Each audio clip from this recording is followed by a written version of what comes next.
It's a great privilege to open up your sessions, not a fact that I just wanted to get it over and done with. The title, Alston Coal, Cinderella Gets a Glass Slipper. It's a bit like what Alistair put in the bump about what I was going to talk about. Cinderella never goes to the ball. Talking about silver and lead, and that's what Alston Moor is known for, and rightly so, I suppose. Alston Coal never gets a mention, or very little mention. That's because the prospectors that came here were looking for wealth. They were looking for silver, precious metals, looking for gold. The Romans were as well, and the coal that they found, well, it wasn't what they thought it was going to be. They didn't see it as very valuable. In fact, they call it crow coal, or cra coal as they call it up here, which I take as being a rather derogatory term. And really, what they thought was rubbish is absolutely fantastic. And so hopefully by the end of the night, I'll convince you that Alston coal mining is as important to the Alston Moor district as the lead mining ever was.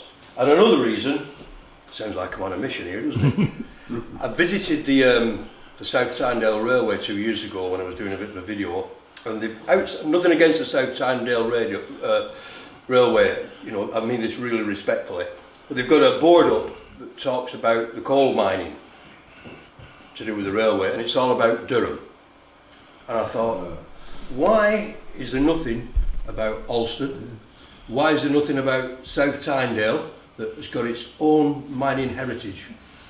Get the sign and put it to the left side of Killop, and let's talk about our own heritage. So we will do. Right, so Alston coal mining. Alston coal is really anthracite, although my coal merchant argues that it isn't. He won't have it that it's anthracite at all. But if something waddles like a duck and quacks like a duck, it's a duck, isn't it? Now, when I first moved up here, I moved up from East Lancashire, and I used to put Welsh anthracite on a part ray. So when I moved up to work for Frank Shepard at Barrock, I installed a part ray, well, the coal board installed a part ray, I didn't, and we burned local coal. We burned local anthracite, and it was just as good, if not better, than what we would call the pure Welsh anthracite. The only difference with Alston coal is it's got slightly more volatiles in it, and when you get a look at it, it's got like a dull grey lustre as opposed to being black and shiny. But apart from that, and apart from there's a bit of a smell of sulphur as you open your fire grate and empty your box there, it's just as good as any anthracite on the market. Now on Alston Moor, we have 4 or 5 seams, but only really 1, 2, 3, 4 seams have been worked, and mainly the little limestone coal. Now in the North Pennines area, there's a dramatic change takes over the coal to the north. The coals of Midgehome and Colmwood and Stublick and all round Haltwhistle are in what's known as the true coal measures. But there's a big fault that runs along from Castle Carrot right across through the area and across to Newcastle. Locally it's called the Stublick Dyke, and everything on the southeast of that dyke, all the little limestone coal, all the other limestone coals, are turned to anthracite for whatever reason that may be. And even Trotter and Hollingworth in their expose there, the Brampton sheets, they couldn't come to any reason. So if anybody has any theories, we'd like to know. I'm sorry it's a little bit out of focus, it's just a screen grab really off the local geological survey. The little limestone coal is the one that's mainly worked on Alston Moor. There's actually 3 coals, and only one of them is worked at one time on the moor. Sometimes the top one's dominant, sometimes the middle one's dominant. Below it we have the 4 fathom limestone coal. I'm sorry, I shake naturally. 4 fathom limestone coal. That is only worked to a small extent up on the top of Heartside. I know not a lot about the 4 fathom coal, apart from I've only met one person that had any experience in it, and he works over at Croglin.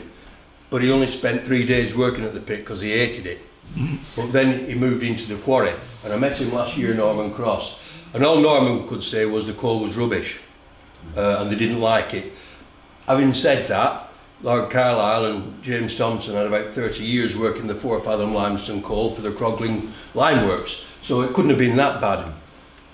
Above the little limestone coal we've got the Firestone, which is the oak wood of of Otisel and Acomb. Now the Firestone seam is slightly thicker. I can't tell you exactly how thick because everybody have asked, said, oh it's like that, oh aye, it's something like that. But it's full of parites, or what they call up here, brass. So it's a very, very impure coal. But where it has been found, it has been burned for lime burning. And it's mostly worked around the Nent Head area. I won't be able to talk much about Nent tonight because there's too much to put in. But it was last worked in 1966, 64, 66, up at Shoreside Colliery. And then above that, round about there, we've got the Coalclough coal, or the fell top coal. And Coalclough coal, well, it was worked at Coalclough, that's where it took its name from. Very, very old workings. If you get on the maps, you'll see where it says old coal workings all around Coalclough. Up to Wexton Me, where the Weardale Lead Board worked it, and obviously the V Montag company worked it in Coalclough itself. But we're going to concentrate on the little limestone coal. Right, I never got any O-levels in tech drawing.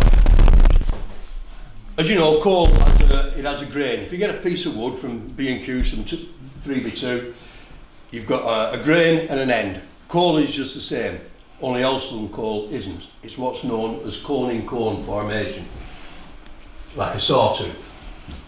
So when you're working it, the idea is to try and work with the grain or the backs.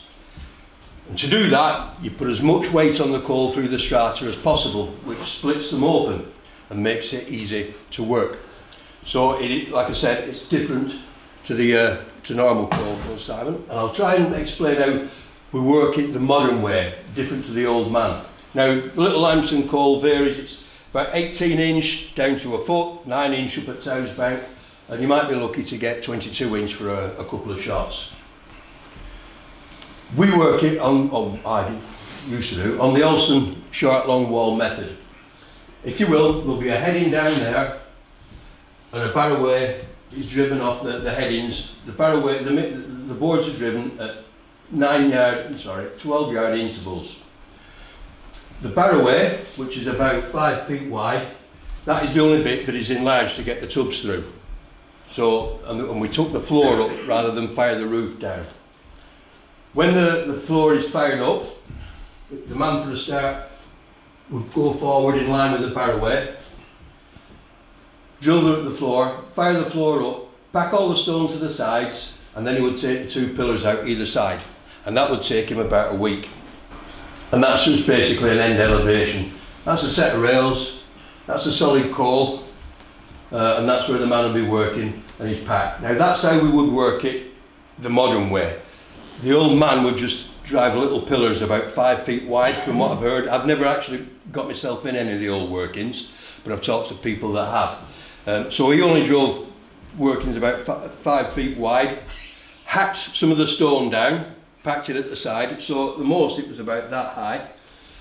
So he would have been working in the solid coal all the time. It would have been really hard work for the old men working in there. Obviously haulage would also have been really hard, so they would have produced an awful lot of small coal. Right, let's get some history. Sadly about Alston Moor there's not a lot of history we can really research. There doesn't seem to be much documented, and what I have gleaned for this, Alistair and Graham Brooks have really sent me quite a little bit of it. So most of my research has been on the Carlisle pits, Lord Carlisle's pits, and obviously East Lancashire. So if we go back as far as we can on the first map, well the first map is local enclosure maps. Well this is Greenwood's map. I think it's in the 1820s, 1828? Yeah. 1828. Yeah. And it's just to give you a little bit of an idea of what is in Alston at the time. Right, town of Alston itself. Interestingly, on the enclosure map, here, the enclosure map doesn't show pits. What it does show is quarries with Crow coal. And it shows one there, and that lane is actually known as Limekiln Lane on the first map. It also shows the same in Blaeghill, so that the first enclosure map does show some pits, not all. It certainly doesn't show these that Greenwood shows. That's the wardway that comes off the Alston Road down into the Rays. Yeah, and so these pits go back at least to the 1820s. There is no records of them that we've found at all. And that is looking, that is a road down into Alston. There's Alston town itself. There's what was the Sportsman's Arms and Middle Bales, and this is the Wardway. And that is where the pit is. And the reason I'm showing you this is just as an idea of what the old pits were like. There's at least 3 stone arch drifts there. It's not just a hole in the wall affair. As you drive round Alston, in the sun, you know, when the sun's low, you see all the old workings on the side of the hill. And you think, well, they've only been in so far and moved on. Sort of like people call bell pits, but in a different way. But these are substantial, the stone arch drifts. And this is looking the other direction, if you will. So that's the Wardway. That, on the enclosure map, calls it private road up into Gilderdale Forest. And that is the drift I've just arrowed. If you look, there's quite substantial heaps there. The outcrop of the coal runs up there, and there's an open drift there. It's open, but it's fell in as well. Now that is what one of the old Alston collieries basically looked like. It's not like one of T.H.'s sketches of the Newcastle pits where you get the old egg gears up and everything looks very Dickensian and what have you. That is the makeup of an Alston colliery. It's a lime works. And if you look there, there's your kiln and there's the quarry. And as Lenny Boylan used to say, where there's a pit, there's a kiln and there's a quarry. So the bedrock of the Alston coal industry is the lime industry. And there's green all around it. There is green all around. You can follow that crop edge all the way up there, Simon, actually. But that's a result of lime, yeah. Oh yeah, yeah. And lime is the bedrock of old society. You need it to change the pH in the soil, you need it for building, and you need it for whitewashing. Even when I've been researching in Rosendale, when people lease farms, they were stipulated how much lime they had to put on the land. So you need lime, and you needed lime a lot longer than you needed the lead industry. So I would say the Alston coal industry was like, putting it like a computer, it's like an application that runs in the background that nobody notices, but if it goes sideways, the whole computer crashes. So it's certainly not, it is the Cinderella. It's, at this stage, it's not the handsome prince. Can I just ask, sorry, my ignorance, when you say drift, is that a... Oh, sorry, a level, an adit. It's a level. Yeah. I'm sorry, it's pitmatic. I understood adit. Yeah, I do apologise. That's this board thing you keep talking about, I don't know. No, I do apologise. A board is in the pit you've got a main roadway to give access in and out. Off that are driven headings, usually in line with against the cleat of the coal. And off the heading, the main heading, which will be driven quite high, because it's a main roadway, you'll have normal working boards. A board is the actual the working place where the coal is usually won, on the cleat of the coal. Why it's called a board, up here I don't know. Back at home it's a work or a wark. The theory could be that it's from lead mining, where when they went up in the stouts they put another board on. I don't know if I buy that. They're also called a barrowway, and the reason for barrowway is obvious, because they used to run wheelbarrows up and down. So hopefully that's answered that question. One of the principal collieries was on the top of Heartside for at least 200 years, and it's the only one really I know a little bit of history about. The bits that we know history about are along the southern escarpment from Croglin through Renwick and up onto Heartside. Graham Brooks has done a lot of work on the Renwick pits, and the royalty there, believe it or not, belonged to the Queen's College in Oxford. All the royalties seem to belong to rich establishments a long way from Alston Moor, don't they? Now, Heartside Colliery goes back, at least the first reference I've been given is 1623, when Henry Hilton rented it or leased it out to the Musgraves of Eden Hall. That is the new turnpike. Again, this is Greenwood's 1828 map. That is the old road. You can still see the cafe's round about here. You can still see that coming across, and it goes up to Heartside House. I want you to remember Heartside House. This is Rogill, or the fabled jailhouse corner.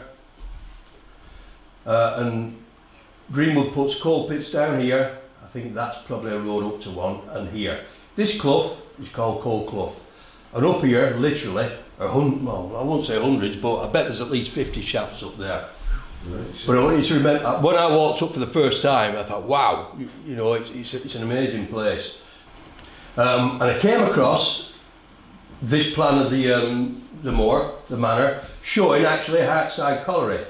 That's Heartside House, so the main road, I won't call it a turnpike these days, well the turnpike were probably in better condition, is down here. And you can see it belongs to the Duke of Portland, Manor of Gamblesby. The Duke of Portland owned mines up in the air as well. So perhaps there might be some records in his archive. Along the top of Heartside there you've got the Edenall land, that belonging to the Musgraves. I can never pronounce that proper, whether is it Harshclough? I'll have to stop one day and ask the farmer. I know that says Haskew, but it's written different, isn't it, down on the map? It doesn't matter. Well, that itself is Heartside colliery.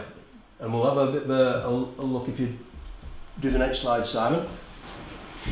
Now, 100 years later, in 1723, it was, what was it called? It was owned by a local man, actually, or being run by a local man. Henry Stevenson, who was the father of one of the Lord Mayors of London. And when he died, his son run it. Now, we'll link this in with Renwick. There was a guy named Topping who in the 1760s was a partner in one of the Renwick collieries, and he decided to go it alone and take over running the Heartside colliery, and he thought he'd do his best to bring all the custom he could with him, stymie the Renwick pits and take the custom himself. And he was called Topping. I don't know anything about him apart from the name Topping, and I think some of his ancestors might have worked coal previously. And if you look there, Topping's last working shaft. Now there's many more shafts than is actually shown on this particular plan. There's loads of them. So when the plan even dates from, I don't really 100% know. But at least off the plan I can start to work things out, because there's many tales of one owner robbing the other and poaching and all sorts of things. And if you look there, there's a water level there. You can still see where that was. It was still open up until a couple of years ago because Graham took a photo. And there's another water level not shown up here, which you can still see. Sorry, Clive, when you say water level, is that for draining the For draining, I do apologise, yeah. I tend to think that people know what I'm saying, I do apologise, yeah. It's a drainage adit, yeah. That's exactly what it is, to let the water off. Now I mentioned Heartside House. That's Heartside House, or what's left of it. And that is a massive shaft. I could have shown lots of different pictures, but there isn't time. This field, as I say, is full of shafts. Now the pit was described in 1805 as being in a very inhospitable place, 6 miles from Alston, where it was hard for carriages to get. Now then, Heartside House, some people say it was just a shepherd's hut and things like that. There's no real history being done, but it's been poo-pooed as being anything else but a shepherd's hut. But there we've got a shaft, we've got at least 50 shafts, we've got 200 years of coal working. Now, is Heartside House anything to do with this colliery?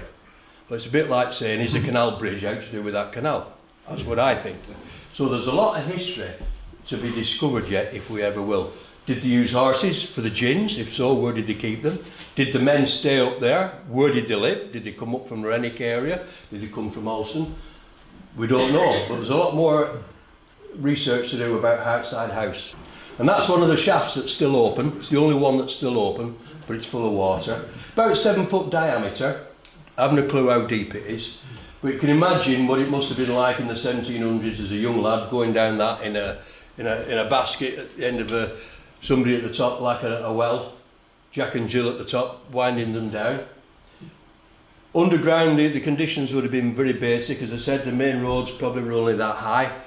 And in the old days, they'd have been dragging coal round in a cart on a sled, which is the reason why there's so many shafts. It's easier to bring coal straight up than it is for underground haulage, rather than them being bell pits. That's the top drainage level. That's a big lump of coal. You can see it, still see that sticking out the fell side. And the actual way in is there. With a bit of digging, you get in. There's a little bit of a waterfall there. But if you ever do go up, and it's not the best walking, but it's great to see that great big lump of little limestone coal sticking out of the fell there. And it looks like it's just as good a coal as you get up at Claggle and Ale. Right, we'll get on to the more modern map. My aim here is quickly to show you how prolific mining was. Again, this is the Heartside Road, Jailhouse Corner. And we've got coal mines all down the Heartside road. You can still see where they are today. But if you notice, they're called coal, it just says coal mines. It doesn't say such and such a colliery. This map is 1859 to 65, I think, the first West map. Inspectors' records began in 1851, and mineral statistics. None of these pits are listed at all. Nothing on Alston Moor is listed on the inspectors' reports from 1851 on. So why? Maybe the clue is that they're just called coal mine and not colliery. But even so, you would think you would list them. The jury's out anyway. And these next two slides are a bit quick, Simon, I think. Again, we're at the Claggle, same map. Can you see coal mine, coal mine, coal mine? Next one, Simon, please. This is again at Ale. It's really annoying how you get to a county boundary and you think, you know, beware ye beasties, you fall off the edge of the world.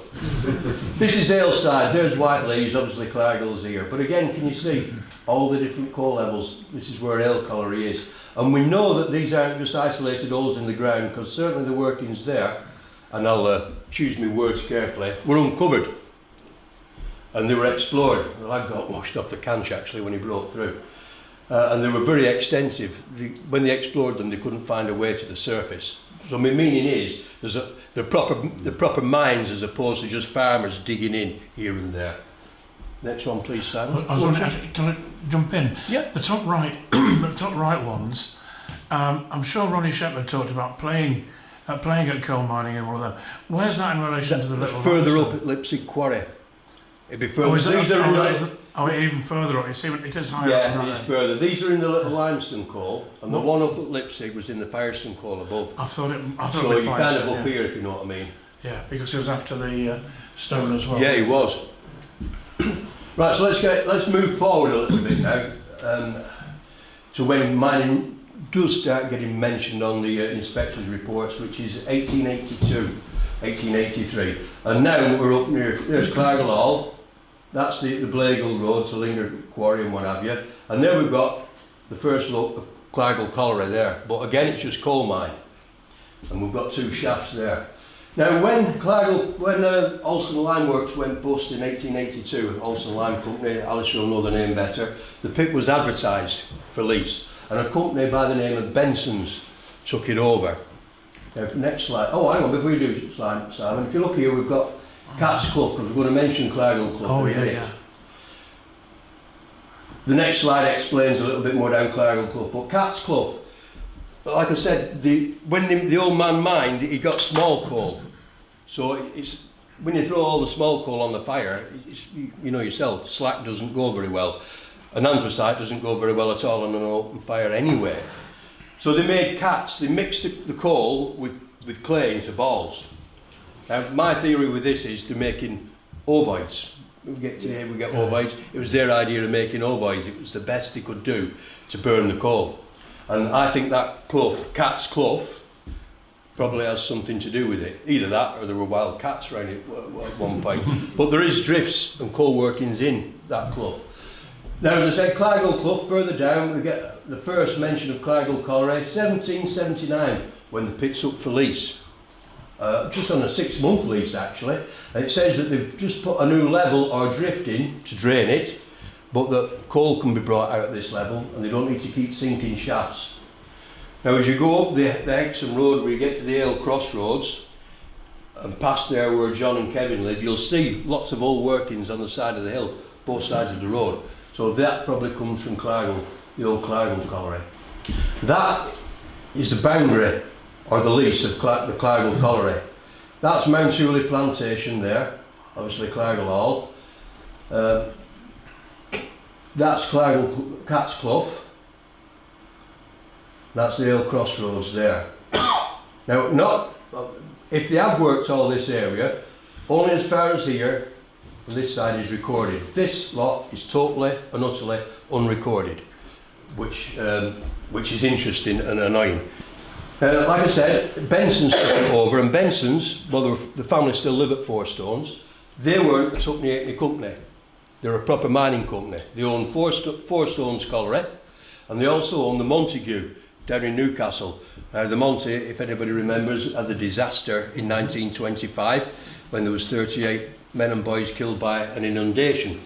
And I think that's what A.J. Cronin based his book and the later film The Stars Look Down on. So they were a proper mining company. And I wonder, why did they take over Alston Lime Works and the colliery? By now it's on the map as Claggle Colliery. Colloquially known as Linger and Die. Linger from Linger Quarry, and Lenny Boylan used to call it Linger and Die, and I think that's really from the 30s when the pit was sort of winding down. You've got a trade depression, but the name Linger and Die doesn't do it justice, because this pit ran with the Bensons for 50 years. We got it in 1883 thereabouts, and we're still working in 1933.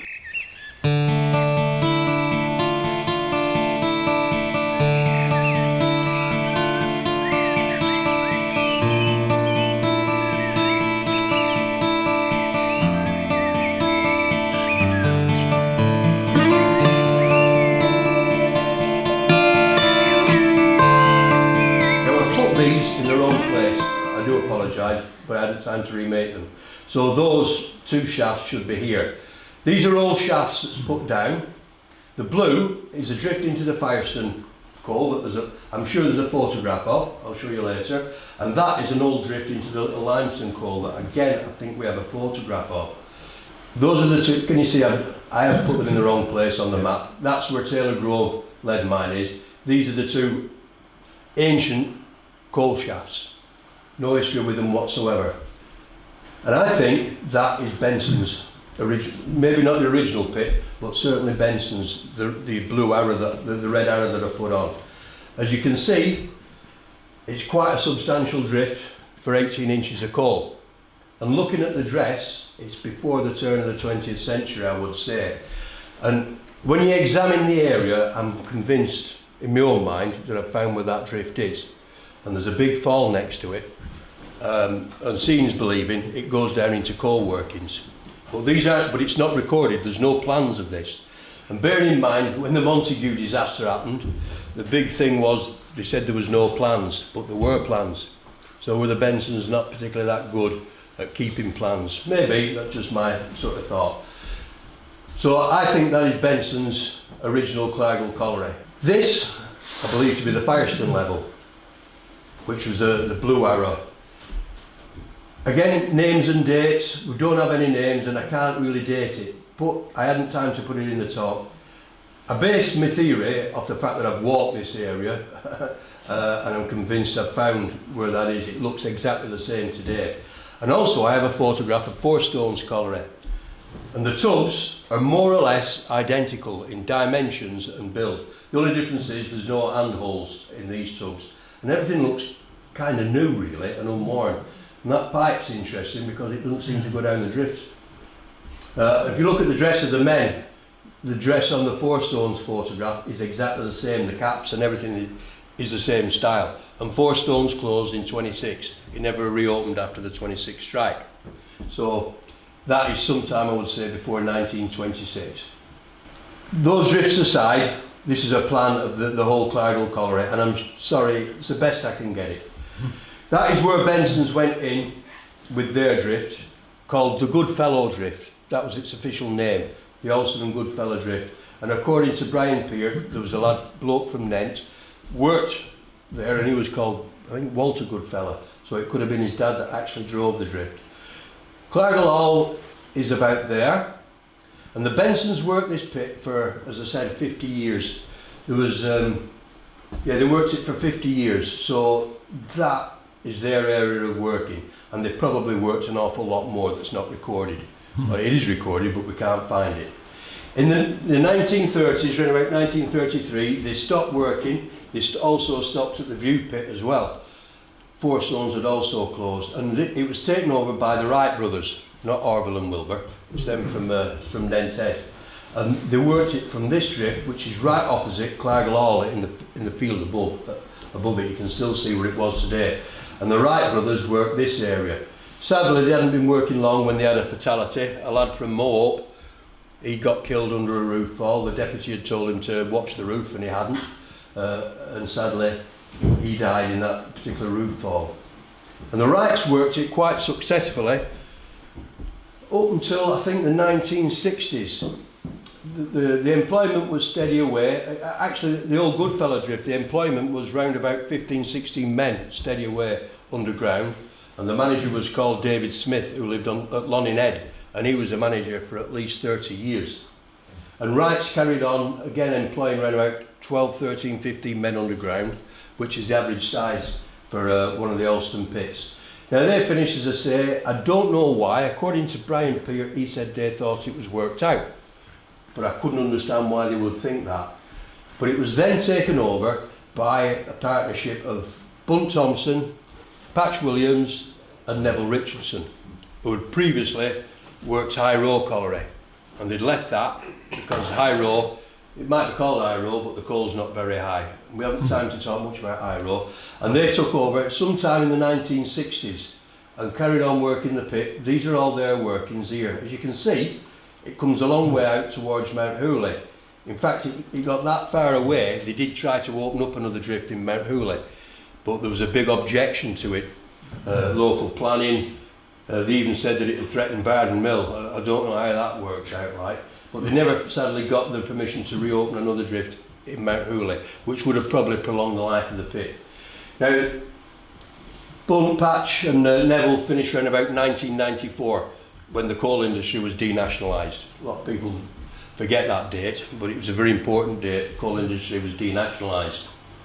It laid idle for a couple of years and then it was reopened by Bunt, and Ted Nankara had something to do with it as well. I think Ted was acting as manager and they also had other partners. But it finally closed with the foot and mouth in 2000 because all the lads cleared off earning massive money on the foot and mouth. And that was the end of Claggle Colliery. Next slide please, Simon. I'm sorry I'm whizzing through this and I'm not giving you a great detailed thing. It's just a massive subject. I was going to butt in and say, I think that opening it up on the Mount Hooley side was seen as open cast, and that was why that was my objection. Yeah, we've got press cuttings in our archive about it. Yeah, I have a newspaper cutting at home somewhere with Patch on, but I couldn't put my face on it made on it to get it like. Yeah. This is Claggle Drift in 1989 when I first came up for a holiday in Melmaby, and this is Bunt coming out the drift, Bunt Thompson. The Thompsons were a big mining family. And this is the thing, a lot of the people involved in Alston Moor mining have been involved for generations, whole families, you know, that's father to son, father to son. That's the main drift that they had. It acted as a return drift, there's the fan, it was the return airway. Ale Colliery did the same, usually at a big pit. The intake airway, where all the fresh air goes in, is where the coal travels, but not on Alston Moor, because it's so blooming cold. So the idea is if you get the return air, which is warmer, coming through the main drift, everything doesn't freeze solid. So everything works first thing in the morning. That's the hauler house. You know, it was a long way in, going on for a mile in, so they had to have a big hauler. Haulage was a big expense, and if the rope needed changing, it was very expensive to do. That's Norman Hayton, who was then at the time working the hauler. I knew nothing about Alston coal at the time. I was just on holiday and just taking photographs and just having a good nosy round. So I couldn't ask a lot of questions at the time. Kevin Short, who works on the roads now, is doing the stop-start sign the other day outside the Spa. He used to operate there. Did it? Well, Shorty actually had a nasty accident in the drift. He lost his finger. I never saw that. Oh, yeah. They used to ride in, the way of getting in was riding in tubs. You know, we all know it's sort of illegal man riding, but you do these things. And one day they were riding in the set. Now it's a mane and tail haulage, which means there's a rope at the back of the set and a rope at the front in tension. So the hauler pulled the set in through a return wheel and then could pull it out. And as they went in, for some reason the set came off the road. It tipped over. So the men fell out of the tubs and they were literally being dragged up the road sideways until somebody could get to the signals. Now colliery haulage signals are notoriously bad. It's usually a wire that you pull down and it knocks a bell, you know. But usually you run out of room before there's enough tension on the rope to actually operate a bell. And as Shorty was being dragged along, his hand got caught and he lost his finger, he got his finger cut off. And they reckon they spent about half an hour rooting round in the water for Shorty's finger. And finally somebody did find it, and it got sent off to hospital with him, and they put it back on, but it didn't work. So when Shorty's pointing at you to come on, he'll be using a different finger. These are the iconic screens. You'll hear that word a bit at Claggle. They came down from High Row when Blunt Patch took over. They brought the screens down from High Row, and that's many people have spent a long time in there getting their coal, bagging their own coal. A lot of the coal went down to the Tyneside area from Claggle. That's where its main market was. Whereas Barrock concentrated on Gretna, Bunt, and then they concentrated on the Tyneside and Durham area for the coal. Right, we've left Claggle and we're going to go up to Barrock actually, which is a place of innovation. At the turn of the century, an amazing man lived at Barrock Hall and owned the Barrock estate, and he was called Dryden. And he tried to maximise the profits on his estate by working the coal. And his first venture was Scarberry Drift.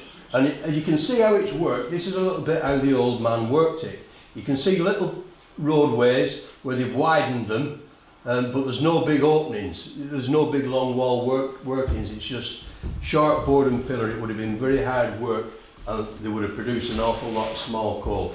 They didn't get in very far because the owner of Windy Hall reckoned he was pinching their coal. He wasn't, but to save on arguments, he shut the pit.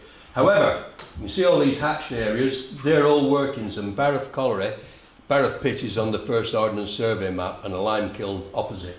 So Dryden really went to town. I haven't got a proper map with everything on, and I have left something off. So Dryden, after he left the Scarberry Drift here, he moved to Black Clough. There's Black Clough Farm, and he moved up onto the fell side here, where the crop edge of the little limestone is. Now, the coal is an awful long way away from the South Tynedale Railway, and it's also a long way away from the road. So to get coal down to the railway and its market, and this is something they could have on their sign down at the railway, isn't it? Yeah. He built an aerial flight. And there are photographs in existence of that aerial flight. I did have photocopies, but a divorce or two here and there, and you lose these things. That section of the aerial flight was made out of steel towers. There is what was known as the loading station, and there he had a gas engine and all the infrastructure for running the aerial flight. It was a single cylinder gas engine, about 20 horsepower. And to get the coal from the pit, he built another aerial flight up to Black Clough. That was made out of wood, because it was the first war and steel was a shortage of steel. The pit only run for a couple of years because it hit a fault, and they didn't go through the fault. Instead, they drove another drift on the other side of the clough, and believe it or not, that hit the same fault. So that was the end of that. Also, being wartime, there was a shortage of men. Most of the men came from Nent Head, and if they had to go haymaking, well, they were haymaking and they weren't mining coal. So Dryden was getting fined off the railway company because they left him wagons in a siding every day, and if they weren't filled, well, he was getting fines. So very slowly, Dryden was going out of business. So he put another drift in, which I've missed off, I do apologise, up near Julie Farm, Julie Field, and to get the coal away, he put an incline, a tramway right down the fell side, and believe me, if that was at Alton Towers, it'd make a fortune, away down. Well, the interesting thing about this, Julie, is it brought a family to the area from Prudhoe. Stan Shepard came from Prudhoe to work at Barrock to manage it, and he came to Julie.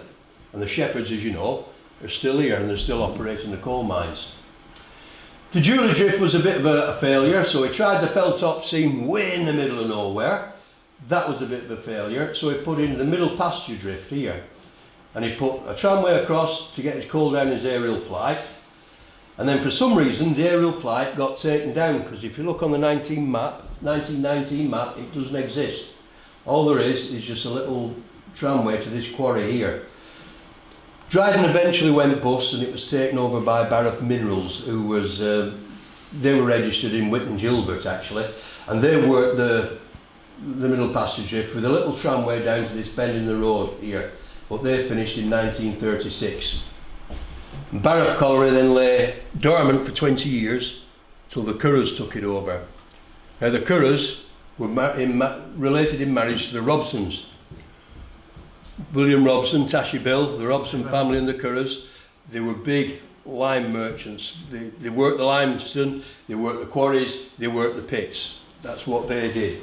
And they took over Barrock Colliery round about in the early 60s. They were working Claggle Colliery and they started working Barrock. That is the remains of the loading station where the aerial flight terminated. That's Blackclough Farm. There's still plenty to see up there where the loading station was. There's a few towers left in Barrock Park, but concrete bases left in Barrock Park actually from the aerial flight. That's Julie Drift. Can you see how isolated the pit actually is? This is what I mean about Dryden. He wasn't put off by the geology and the topography of the area. He went bust badly, but in a fantastic way. He did it in style. There was no keeping the guy down really. However, the irony of Dryden's story, he started at Scarberry Drift, which is here. Again, it was supposed to be Windy Hall's coal. Had he been allowed to carry on, he would have been successful, because this is the most successful bit of Barrock Colliery. And if he had carried on, I wouldn't be here giving you this talk, because there would have been no Barrock for me to come and work in the 1990s, because Dryden would have got it. So this is where the Curras came back to in the 1960s, here. They used Dryden's old drift and the ancient drift as a railway, and this is their section of working. They had the best out of Barrock Colliery. They went straight in, drove headings off either side, and these are the boards, and the hatch lines in between are where they took all the coal. This here is the old Blackclough Colliery. Middle passage not shown. Now the Curras worked it up until the end of the 1960s. And then again, I don't know why they gave in. I think the bottom was falling out of the lime market at that sort of period. So Barrock Colliery again lay idle until around about 1987, when Frank Shepard applied to open the colliery that his granddad had first been a manager of. Now Frank had started running pits when he was age 19, and he'd started up at Flow Edge. We'll go on to that. But Frank finally got permission in 1988, and we won't go into the whys and the wherefores of it. But he had to do it, he had to spend a lot of money in building pit top infrastructure. It couldn't look anything like what Claggle did. He had to blend in with the surroundings, and he wasn't allowed to tip any stone. And so he had to build a beautiful pit top building, which he did. That's it being built. So by the time he started digging coal, he was heavily in debt. I won't say by how much, but it set him back an awful lot.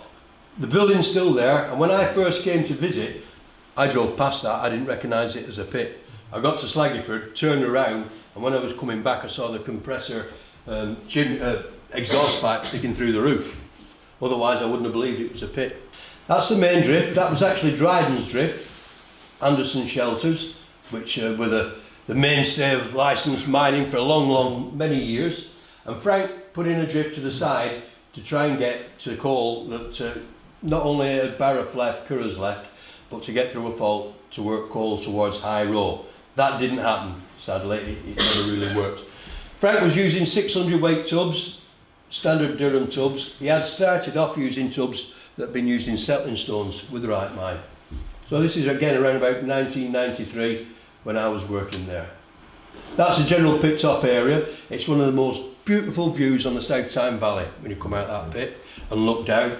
And on more than one occasion I've looked down at pilots as they flew the jets up the valley kind of thing. That's the drift going in. Hardly any infrastructure, and what infrastructure there was hidden in this building here. The hoppers, the compressors, the haulers. There was no washing plant at that time. Sorry, is it right that Frank's wife Angela was the... Aye, we'll get into that. Yeah, we'll get into that, don't worry. That's Frank and his son-in-law at the time, Turry Page, when I first met them in 1989. Turry is a native of Luton, and yet his grandma lived in Crawshire Booth. His grandma knew, well, Turry had met I'm from East Lancashire, so I thought, goodness me, this is a small world. He knows Paul Beasley, he knows lads from Crawshire Booth. And on that day I met Frank, got acquainted with them, and that's why I ended up working for them. or working for Frank 2 years later. That's them driving the main way. They're on top cans, as in they're leaving the top stone's going to be ripped down. That's Frank, and that's Turry. As you can see, that's the height of the coal. Barrock coal was quite low. 18 inch was a fantastic day. It did get down to a foot in height, really. And it was full of eggs. The brass, the parietes was in eggs, really. And that was the main way in 1994, just before denationalisation of the coal industry. And that's me. When the coal industry was denationalised, it changed all the insurance stipulations. Before that, you came in, you were under licence to the Coal Board, or British Coal at that time, and you got your insurance through them. Once that didn't exist anymore, the insurance premiums went through the roof. They couldn't afford the insurance. The only way you could afford it was to become a 1% partner. And a 1% partner is 100% liable for VAT and other debts. So I left, I had to leave, and I was on the dole for about 3 days, which was only the second time I was on the dole.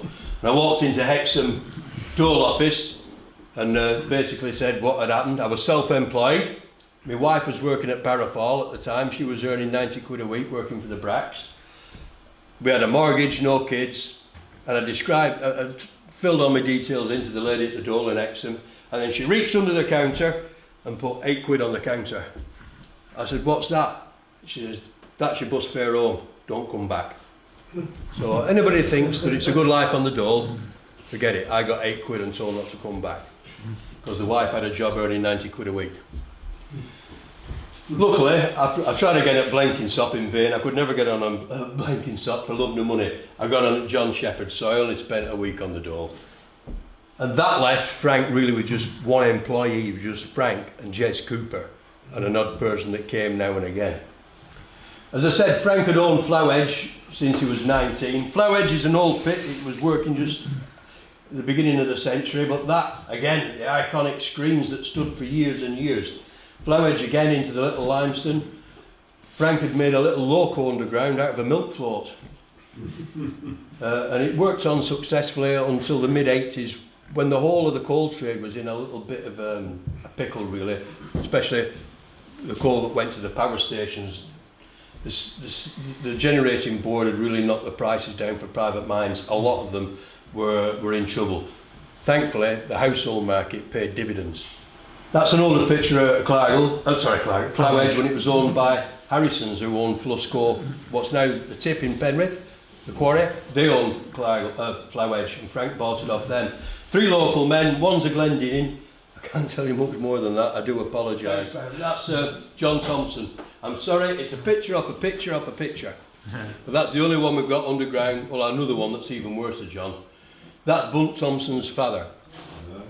So when I first moved up, when I first came up for a job, I spent the day working with Chava and Kieran, and then when I first got the job I was working with Robert, so I've known the Thompsons ever since I came up here. And that was Father John. I think John got killed in a car accident actually. He's working up at Flowedge there. Frank also, before he got Barrock, was a partner at Towes Bank. 3 men opened Towes Bank. Willie Armstrong, I'm sure that's Willie. Ted Nankara, or older Ted Nankara, and Frank.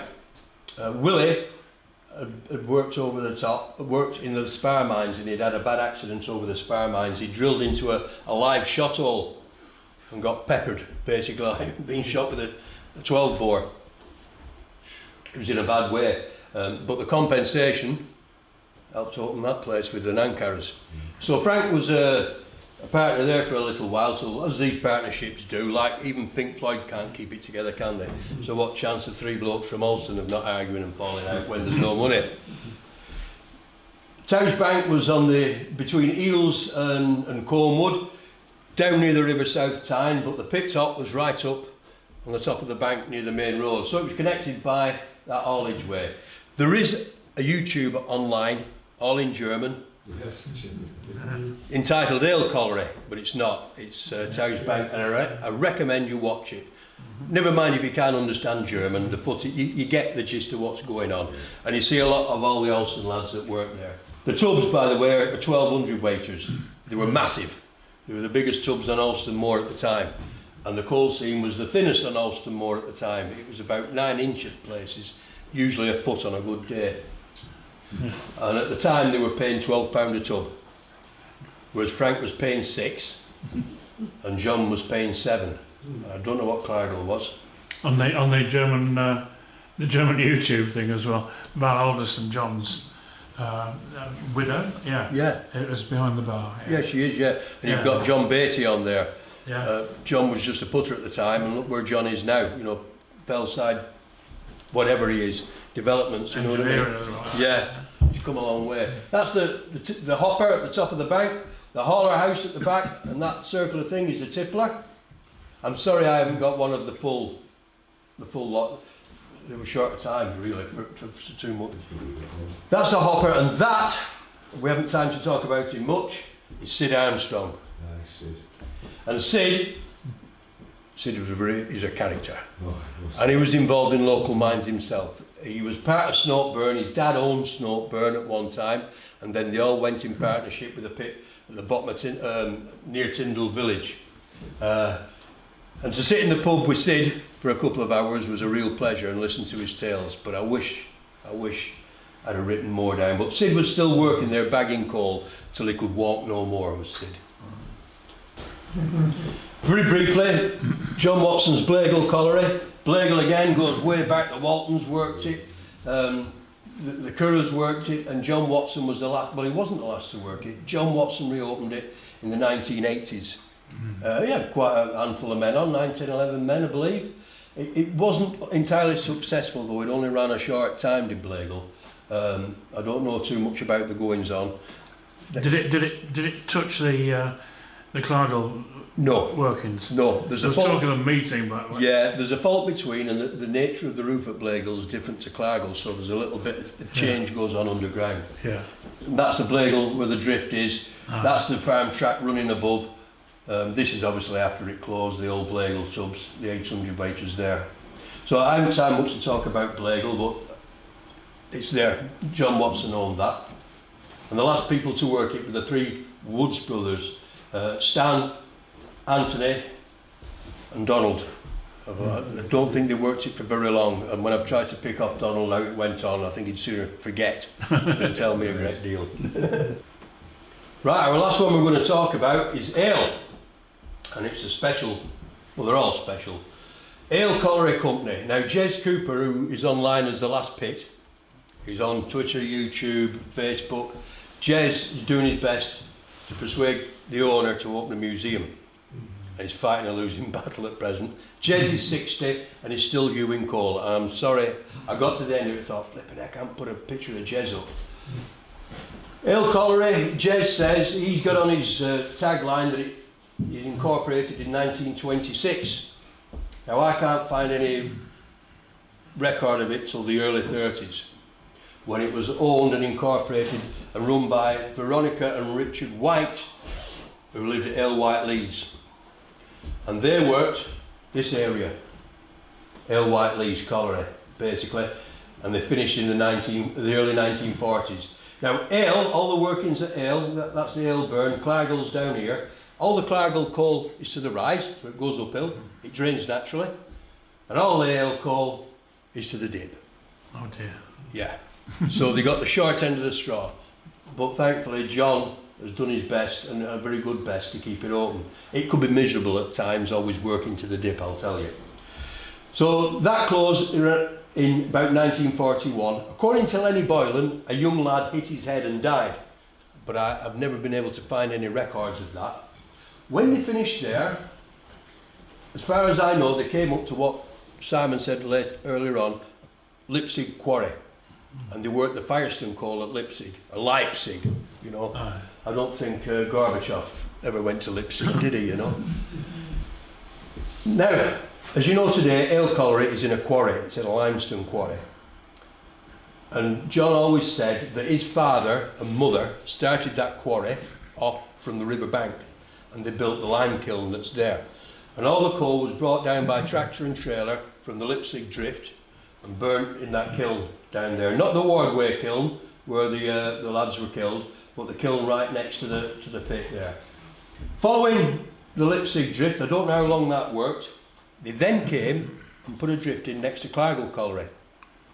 And they had a hauler on this side of the Claggle road, ran about there, and the haulage rope ran straight in the drift across the road. And they reckon the lad that worked, either lived at Moscow or Lipsig, used to come down on his motorbike, and more than once they were fetched off by the haulage rope running as he was trying to get across on his motorbike. At this time, the owner of the pit was Frank Heads from Newcastle, and Stan Shepard was now managing it. And when that drift there opened, Stan wanted to call it the John Pit, because John had just been born, but Frank Heads would have none of it. They ran out of coal there in the 1950s, and they ran out very quickly all of a sudden. I don't know if it was all workings, and they had to quickly put 2 shifts on to drive the east drift in here on the other side of the burn. So the pit was now in Northumberland from Cumberland in one fell swoop like that to keep production going. And this east drift ran up until the 1970s, when the only fatal accident occurred up here, when John Etherington was killed in 1975, very sadly, between the Christmas and the New Year holiday. And a new drift then was driven, the present drift today, above the quarry here, the quarry top drift, and these are the workings from the quarry drift here, all the way up, and that drift is still working. So that's the Ale East drift. There's the Ale Burn. This will be the 1950s, 1960s. That's the drift end. The screens are up here in Cumbria, and the pit is in Northumberland. Locomotive haulage tipped onto the conveyor belt and screened up here. That is driving the new drift in the late 70s, early 80s. John Shepard, that's John Watson. This is all cut and covered and filled in with boilers. That's where the drift is today. Sorry about the quality of it, it's a copy of a copy. John Shepard, Kevin Shepard. So Stan Shepard set off as manager, and when Stan retired, his son John took over as manager, and the pit was in dire straits really. And Frank Head said to John, if you turn the pit around, when I retire, it's yours. And John did turn the pit around. And when Frank retired, not long after John Etherington had been killed, he was good to his word, and John took over, he got the pit. And just at that time, he said the price of coal was going up and up and up and up. There was all the smokeless zones coming in, and everybody putting park rays in. And what's Alston Anthracite good for? The old man said it was rubbish. Fantastic on a park ray. And these lads did well out of it, and you wouldn't begrudge them neither. Kevin then became manager after John took a back seat, and Kevin's son Ali is now manager. So you've got 4 generations of the Shepard family being manager up at Ale Colliery. Locomotive haulage, this is 1994, that's Panda. Driving the loco, Andrew Hewitson, called Panda because he was always getting in fights and turning up at school with a black eye, looking like a panda. Like Shorty, he now works on the council. That's Panda driving the loco in 1995. Lenny Boylan. Yay. I think Lenny is Britain's last Bevan boy that was working. I need to get into it deeper to prove it. Lenny started training as a Bevan boy at Wallsend Rising Sun when Bevan boys got conscripted. He then was billeted to Wright's, Claggle, believe it or not. He didn't go to any of the big pits. He was sent to Claggle. They applied for a Bevan boy. But they fell out about whether he should work underground or on the surface. So he parted company with Claggle, and he walked all the way to Snoke Burn near Eels and worked at Snoke Burn, where he reckoned he was filling about 3 tubs a day. Later on, he took over High Row Colliery, and if you see the film of High Row, they did Newcastle University sponsored a film at High Row in 1973, wasn't 1973? The 3 or 4 Yeah. Murray Martin Amber films. And you can get it, if you pay £3, you can get it. It's online on Vimeo, you can pay for it. And they took the pit over for a week and showed you basically how it works. It's a naff story, There's no storyline to it apart from running down the fell to keep switching the compressor on. But Lenny Boylan was owning the pit at the time. I recommend you watch it. Sadly, he closed in 1974, I believe owing a few weeks' wages to some men as well. Again, it went bust. But he ended up at Ale. And like many men at Ale, like Dicey Messer, he retired at 65 on the Friday and started back on 3 days a week on a Monday. And Dicey worked into his 70s.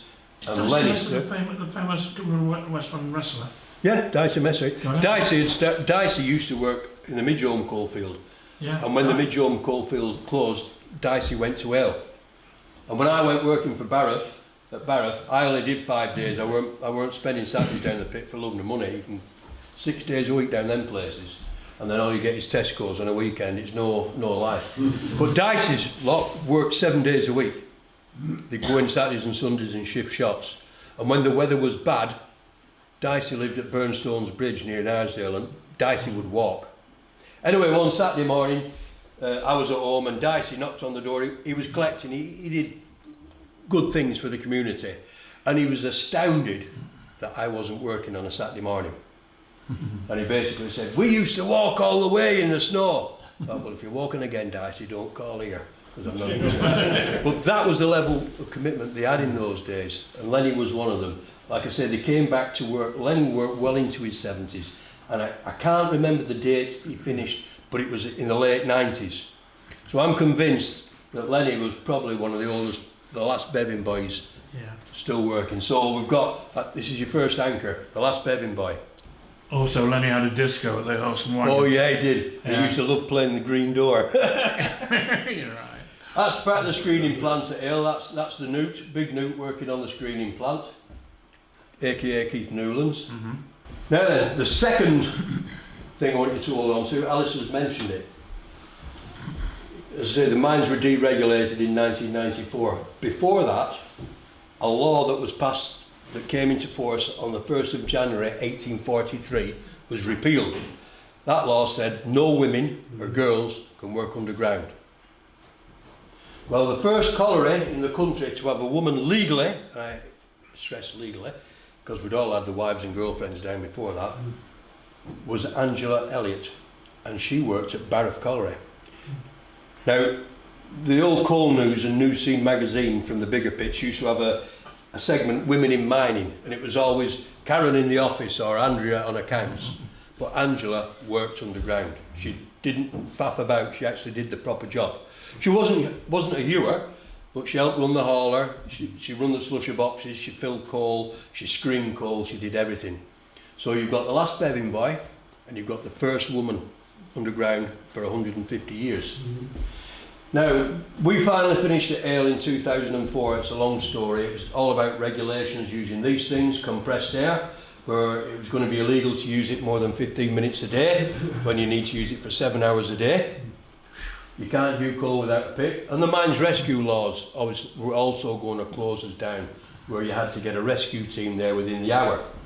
And we had our own rescue team, but we depended on Ellington to make up. And Ellington's coat was always on a shaking ale. And I thought, I don't want my future hanging on Ellington. It's a long story, and the inspector did help us, as did the head of the Mines Rescue Service, Dr. Jones. But we closed in 2004. The pit lay idle for at least 8 years on care and maintenance, so Kevin's son and nephew were taking more and more of an interest. The price of coal was rising. The pit top had still been there. They were working as coal merchants and oil merchants and going underground and keeping everything in order. But they then decided to reopen. And they reopened because they could get men. And they got men because it was Kevin's sons, Kevin's nephews. And when you get a gang of lads together, one attracts another. That's what happened in the 80s. You talked to Patch and he said, come 1978, he said the workforce was dying out, they were struggling. And then in the early 1980s, my generation started going underground. So you got your Kevins, your Swannies, the Woods brothers, Lawrence and all them, a whole generation that went into the pits at that time that boosted the manpower. But by the time we were getting to our 40s, we kind of had enough of this sort of mining and we were drifting away. So when Kevin reopened, he got a bit of impetus and he got a crowd of men, well, crowd of men, 4 or 5 viewers, mostly family, and he started again. And this is Johnny Page. Now, I showed you a picture of Terry Page and Frank. That's Terry Page's lad, who was about that big when I first moved up. He's also Frank Shepard's grandson, so related to Stan. So you can see how we keep it all in the family. And the pit is now working, it's alive and well. It's employing 4 or 5 viewers. They can't get enough coal out because there's no pits anymore. So if you want a job, go up there. The final slide. This is some of the present workforce. There's young Newt, local lad, Ian Newlands. Ian will be in his 50s, Johnny Page, and these are 2 new starters. One from Keswick, who's about 6 foot odd, and the other lad's trailing in from down the Tyne somewhere. So they are getting a few people to actually stick. So Ale Colliery is now the last, apart from a couple of hobby pits in the Forest of Dean, Ale Colliery is the last producing commercial mine in England. So you've got the last working pit in England, you've got the first woman coal miner for 150 years in England, and possibly the last working Bevan boy. Now, why is Alston the Cinderella of the local industry? And why is there nothing on that board? Because we certainly have some coal mining heritage on Alston Moor.